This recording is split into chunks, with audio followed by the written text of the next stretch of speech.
save Telangana anaconda Congress నుంచి రాష్ట్రాన్ని రక్షిద్దాం జై తెలంగాణ నినాదంతో నాడు ఉద్యమం నేడు అదే స్ఫూర్తితో ప్రజలను ఏకం చేద్దాం Revanth lottery CM KCR the history తెలంగాణలో కొత్తగా రాహుల్ బంధు స్కీమ్ లూటీ చేసేందుకే మూసి బ్యూటిఫికేషన్ రెండేళ్లలో ఏ వర్గానికి పైసా ఇవ్వని సర్కార్ రాష్ట్రంలో నిస్సిగ్గుగా ప్రజాస్వామ్యం కూని హామీలపై అసెంబ్లీలో ప్రభుత్వాన్ని నిలదీస్తాం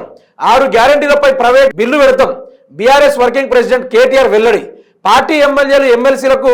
వర్క్ షాప్ ప్రతిపక్షంగా ధీటుగా పోరాడదామని పిలుపు అయితే వీళ్ళందరూ ఏకమయ్యి అసెంబ్లీలో ఎట్లా కొట్లాడాలి అసలు ఏ పాయింట్ తీసుకోవాలి రేవంత్ ప్రభుత్వాన్ని ఎట్లా ఏ సర్ఫెక్సలేసి ఉతుకుదాం అనుకుని వీళ్ళు అనుకుంటున్నారు కానీ ఆడిపోయేసరికి వ్యవహారం ఏమైతుంది అంటే ఇక కేటీఆర్ మాటలు కానీ హరీష్ రావు మాటలు కానీ రేవంత్ రెడ్డి వినేంత దమ్ముండదు కదా ఆయనకి మొదటి రోజుకే మైకులు కట్ చేయండి అధ్యక్ష సభని తప్పుతో పట్టిస్తున్నారు అధ్యక్ష అనుకుంటా మాట్లాడుతూ ఉంటారు మన పొంగులేట్ ఏమంటాడు మీరంతా గుచ్చి అడిగితే మేము ప్రిపేర్ అయ్యి రాలేదు మాకు ఒక్కరోజు టైం ఇవ్వండి మేము ప్రిపేర్ అయ్యి వస్తామని రెవెన్యూ శాఖ అయ్యుండి కూడా రెవెన్యూ డిపార్ట్మెంట్ గురించి కూడా ఒక క్లారిటీ ఇవ్వాలని అంత గొప్ప మహానుభావాన్ని తీసుకొచ్చి రెవెన్యూ డిపార్ట్మెంట్ శాఖని అప్పచెప్పారు ఆయన ఆ విధంగా మాట్లాడతాడు మరి నీళ్ల గురించి ఆందోళన ఎత్తుకోబోతున్నారు కదా దానిపైన సమీక్షలు లేవా ఏం మీరు కౌంటర్ ఇచ్చా తెలుసుకోలేరా చంద్రబాబు నాయుడు గారికి భయపెట్టరా అంటే ఏమంటారో తెలుసా మరి దేవదూల ప్రాజెక్ట్ ఏ బేసిన్ మీద ఉంది దాన్ని ఎవరు కట్టిర్రు అది ఎట్లా దాని కథ ఏందనుకుంటూ ఈయన పోయి ఒక కలెక్టర్ని అడుగుతాడు అట్లాంటి వాడు పోయి అతనికి నీటిపారుదల శాఖ మంత్రి ఇచ్చిర్రు ఇప్పుడు తెలంగాణ సేవలు ఎందుకన్నారంటే ఇప్పుడు రేవంత్ రెడ్డి అనకొండలు ఉన్నారు కొండలైనా భూములైనా బిల్డర్స్ అయినా ఎవరినైనా విచ్చలవిడి కబ్జాలు ఘోరమైన ప్రజల్ని హింసించి వాళ్ళకి భూములు లాక్కునుడు ఇటువంటి వాటిలో వాళ్ళు ఆరితేరున్నారు మరి ఇలాంటి వాళ్ళందరూ స్వేచ్ఛగా బయట తిరుగుతా ఉంటే పోలీసు వాళ్ళు అట్లాంటి తీసుకొచ్చి బొక్కలు ఎవడో వేస్తలేడు ఓన్లీ కామన్ పీపుల్స్ కానీ రైతుల్ని కానీ లేకుంటే బాధితుల్ని కానీ తీసుకొచ్చి జైల్లో పెడుతున్నారు తప్ప ఈరోజు పట్టపగలు అడ్డంగా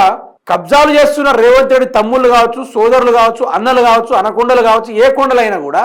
వాళ్ళకు ఒక్కొక్కటి హైఫై జెట్ సెక్యూరిటీ తోటి కారు క్రూజర్లు వితౌట్ నెంబర్ లేకుండా వాళ్ళేమో రాజ్యాన్ని ఏలుతా ఉన్నారు రేవంత్ రెడ్డి ఏమో ప్రజల మీద ఏలుతా ఉన్నాడు ఇటువంటి పాలన ఎక్కడ చూశారు మీరు ఎప్పుడైనా ఏనాడైనా ఎక్కడైనా ఇంత ఘోరమైన వ్యవస్థని ఎక్కడైనా చూసారా రాష్ట్ర వ్యాప్తంగా మొత్తం రాష్ట్రాన్ని ఆగం చేయడానికి వీళ్ళు పకడ్బందీ ప్లాన్ వేసుకున్నారు ఈ సంవత్సరం దాకా ఇన్ని ఏరియాలని మనం లూటీ చేయాలి ఇంకో సంవత్సరం వచ్చేసరికి ఇంకో సంవత్సరం ఇట్లా లూటీ చేయాలి లూటీ చేసుకున్న సంపదను మొత్తం ఏ విధంగా బింబిసాడు సినిమా చూశారు కదా మీరు కొండ గుహలో ఎట్లా దాస్తారో వీళ్ళు అదే విధంగా వేరే దేశాలు పోయి అకౌంట్లో ఓపెన్ చేసి దాస్తా ఉన్నారు ఈ రోజు మన బడ్జెట్ సమావేశాలు ఎడిపోయినాయి ఈ రోజు మన తెలంగాణ బడ్జెట్ ఎడిపోయింది ఈ రోజు మనం కడుతున్న పన్ను ఎడిపోయింది ఇంటి పన్ను ఎడిపోయింది నల్ల పన్ను ఎడిపోయింది ఈ రోజు మన దగ్గర నుంచి వసూలు చేస్తున్న సంవత్సరం పొడుగున 1000 రూపాయలు ఎడిపోతా ఉన్నాయి గ్యాస్ పైసలు విపరీతంగా పెరిగిపోయినాయి ఈ రోజు దినసరి సరుకులు కూడా విపరీతంగా ఒక్కొక్క రేటు చూసుకుంటే మాత్రము బతకలేని పరిస్థితిలో ఉంది బయట అటువంటి రేట్లున్నా కూడా రేవంత్ రెడ్డి ప్రభుత్వం ఇంకా ప్రజలపైన జులుం విధిస్తూనే ఉన్నాడు ఎవరు కట్టినంత ఘోరంగా మనం భారతదేశానికి జీఎస్టీ కట్టుకుంటున్నాం అధిక పన్నులు చెల్లిస్తూ ఉన్నాం మనకు మన రాష్ట్రానికి ఇంత ఘోరమైన ప్రజాపాలన ఇప్పుడు మీరు 10 ఏళ్ళకు కేసీఆర్ గారి అడ్మినిస్ట్రేషన్ చూసిర్రు మీరు ఆయన ప్రతి బడ్జెట్ సమావేశాల గురించి క్లారిటీగా చెప్పేటోడు ఈ బడ్జెట్ సమావేశాల్లో ఈ యొక్క పథకాన్ని అమలు చేయబోతున్నాం అనుకుంటూ ఆయన ఒక వీక్లోనే ఆ ప్రాసెస్ అయిపోయి ఆ ప్రజలకు అందేటట్టుగా చేసేటోడు అంత జరుగుతూ ఉంటే అంత అద్భుతంగా పాలన జరుగుతుంది ఆ పాలన మీద తిన్నరు వాళ్ళు సాగదీసిర్రు వాళ్ళు వంచిర్రు అనుకుంటూ మాట్లాడిర్రు ఇప్పుడు రేవంత్ రెడ్డి ఆయనతో కింద పిల్లర్ లేకుండా వేరు లేకుండా మొత్తం పికిలేచిస్తా ఉన్నాడు పికిలించి కూడా వీగుతా ఉన్నాడు అందుకనే కేటీఆర్ గారు తెలంగాణని సేవ్ చేసుకోవాలి సేవ్ ద తెలంగాణ అనుకుంటూ మాట్లాడి నినాదం ఇవ్వడం కూడా జరిగింది ఎందుకు కబ్జాలే ప్రజల్ని దోచుకునుడే ఎవరైనా డెవలప్మెంట్ చేసేలో చూసినాం కానీ ఇప్పుడు రేవంత్ రెడ్డి మాట్లాడదలుచుకుంటే 6 గ్యారెంటీల గురించి మాట్లాడాలి 420 హామీల గురించి మాట్లాడాలి ఆ మూసీ సుందరీకరణ ఎందుకు ఆ గాంధీ సరోవర్ ఘాట్ దగ్గర ఆ గాంధీ విగ్రహం దేనికి వేటి కోసం ఈ పథకాల్లో లేవు కదా మాట్లాడిన వాటిలో లేవు కదా రేవంత్ రెడ్డి ఆయనకు నేను చెప్తున్నా కదా